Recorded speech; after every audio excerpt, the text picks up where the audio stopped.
quelques instants donc nag ñu xaaral aussi benn ful boo xam ne tam dina fa dem daal di layal ak li nga xam ne que moo di yoon ak wàllu yoonal la bokk na si ki nga xam ne que moo di Amadou Ba Abdoulaye Daouda Diallo ak ki nga xam ne que moo di Birima Mangara pourrait être prochainement traduit devant la cour de justice. Donc nag après plusieurs auditions, la division des investigations criminelles, la DIC, a mis la main sur les supposées irrégularités dans la gestion des finances publiques entre 2019 et 2024, lesquelles révélées par la Cour des comptes pourraient faire l'objet d'une instruction.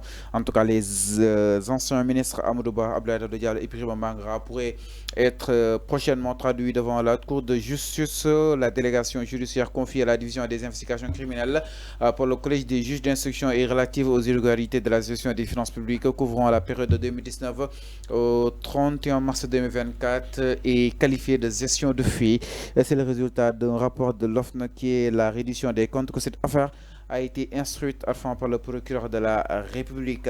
Donc l'observateur mi ngi souligné que ki nga xam ne que moo di Amadou Ba Ousmane Diagne alors garde des Sceaux et ministre de la Justice d'un référé unanime lors d'un conseil des ministres ont alerté le président de la République sur la situation des finances publiques. Dans ce référé, le premier ministre de l'époque Amadou Ba demandait l'audit de tous les ministres des Finances ayant exercé entre 2019 et 2024.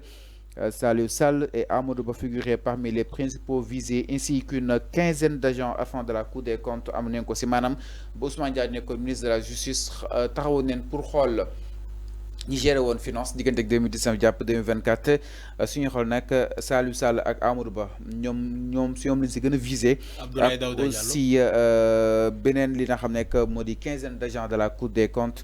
L'observateur mi ngi rapporté que ces agents ont servi sous les ministres du budget et des finances. En tout cas enfin ban jàngal daal di war a mën a def par rapport ak diggante ak Abdoulaye Daouda Diallo ñoom Amadou Ba ak entre autres ñi nga xam ne itam boo ne mën a nekk prochain cible jëm si li nga xam ne que moo di pôle judiciaire financier. Oui, mais c'est normal Fallou munoo wax ni que ay finance dañoo narmelu la dette cachée, le Sénégal qui est en surendettement, tout ça on parle de scandale yi jógee ci ce ministère là des finances. Après ngeen ne du ñu déglu Amadou Ba du ñu déglu Saliou Sam du ñu déglu Abdoulaye Daouda Diallo mënul nekk. Il faut que ñu déglu leen parce que il y a tellement de scandales.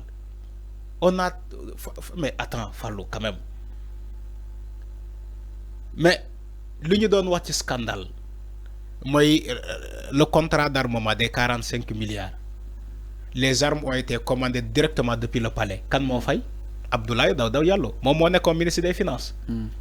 Amadou Ba dégg nga fii fan yi yàggul ci le rapport de la Cour des comptes li mu doon wax ci les finances publiques. Mais Amadou Ba qui était ministre. war na layool. Non war na layool war nañu ko déglu comme tout le monde comme tous les ministres des finances yi fa waroon yu fa mosoon jaar dañ leen war a déglu ñoom ñëpp. C'est pas un scandale Fallou d'écouter quand même quelqu'un boo gisee ñu ne dañ leen di yóbbu haute cour de justice parce que ils étaient des ministres. Privilège de juridiction dafa am. Loolu mooy privilège de juridiction. Ni que haute cour des comptes que haute cour de justice est autant pour moi de juger une personne ordinaire boo xamante ne occupé wul dara mais pour ñu yóbbu la fa il faut que nga gérer des fonctions de ministre wala président de la République. Mais Abdoulaye Daouda Diallo il était ministre des finances, Amadou Ba était ministre des finances. Ñoom ñëpp képp ku ñu war a àttee da ngay dem ci juridiction boobu haute cour de justice ñu àttee la ñu déglu la. Alors Alphonse aussi selon l'observateur Bataille, le premier point concerne l'ouverture de 2 comptes au trésor public pour y loger des placements d'épargne destinés à être bloqués pour une durée déterminée, soit 6 ou 12 mois, avec interdiction de virement et de retrait non retirables. Dans ce dossier impliquant l'ancien ministre Amadou Ba, le montant des placements est de 41 milliards et quelques en jeu. Selon la Cour des comptes, la quasi-totalité de ces fonds a été décaissé sans justifier la raison ou l'échéance, sans qu'aucun reversement n'a été effectué après les agences. Plusieurs pièces manquent au dossier Amadou Ba et Abdoulaye Daouda Diallo qui sont succédés au ministère des Finances et du Budget ont été nommés. Alors pour dire qu'avant, c'est des milliards et des millions, peut-être alors tout le temps aussi dañuy joxoñ baaxaam si li nga xam nekk moo di jamono Macky Sall si ministère des Finances lan moo nekkoon maalu ministère bi ba waral mu am fa lii yëpp Cour des comptes daal di koy révélé. Mais c'était en complicité avec la BCEAO. Oui. Si la BCEAO est le trésorier de l'État du Sénégal, ñu ne xaalis boobu c'était de l'argent placé, un placement boo xamante ne waruñu ko utiliser selon le nombre de mois, soit 1 an l'année précédente lañ ko waroon utiliser ñoom ñu laal xaalis boobu.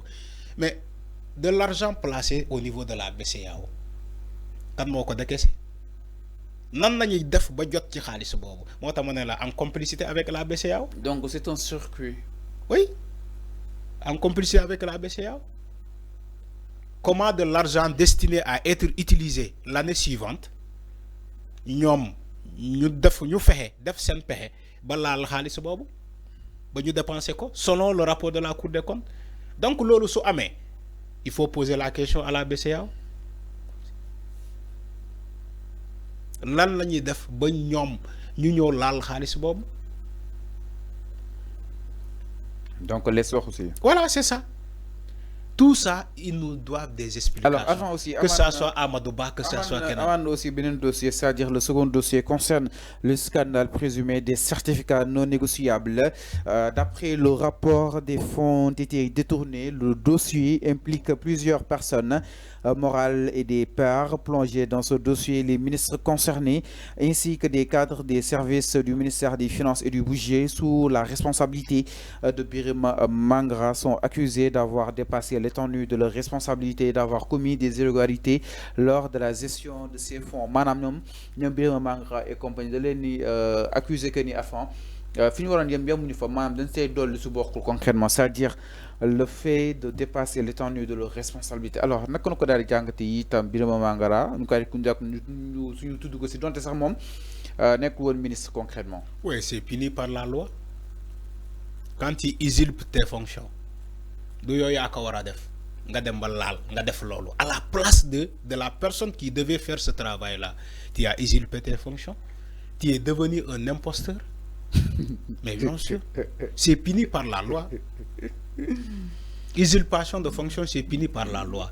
Imposture, c'est puni par la loi. Yo fani yele dego ay médecins yi déclaré c'est des faux médecins yi déclaré Abbas Ndaw di xarafal ay doomu jambour. Ils ont fait ce travail pendant 5 ans. Des faux médecins. Ay faux médecins. Hôpital Abbas Ndaw. On aura tout vu. Voilà. Pendant 5 ans, ils ont occupé la fonction de médecin. Di xarafal ay doomu jambour.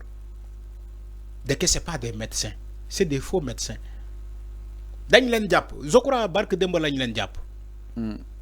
Mais quand il parle du cas de Birima Mangara, des gens non, il se peut, mais il dépasse.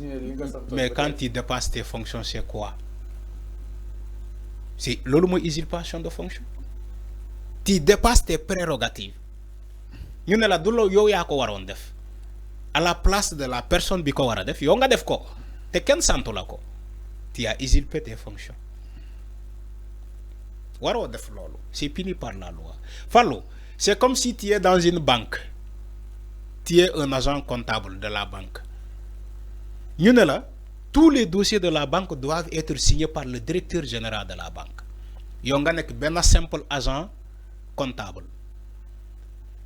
Alors, dossier yi ñëw, au lieu que directeur banque bi signé, yow nga dem toog ci table ci bureau kii bi bureau directeur bi nga jël dossier signé ko en tant que agent comptable.